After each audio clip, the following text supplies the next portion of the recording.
উসনুন হান্নানা একটি খেজুর গাছের নাম, যেটি ধরে খুতবা দিতে রাসূলে আকরাম, যেটি ধরে খুতবা দিতে রাসূলে আকরাম।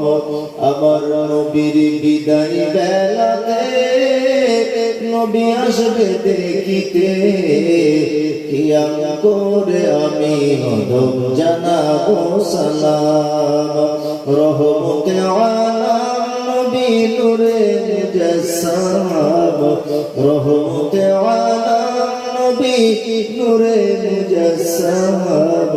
সাহাবীরা আতর বানায় ওই নবীর ঘাম। আল্লাহুম্মা সাল্লি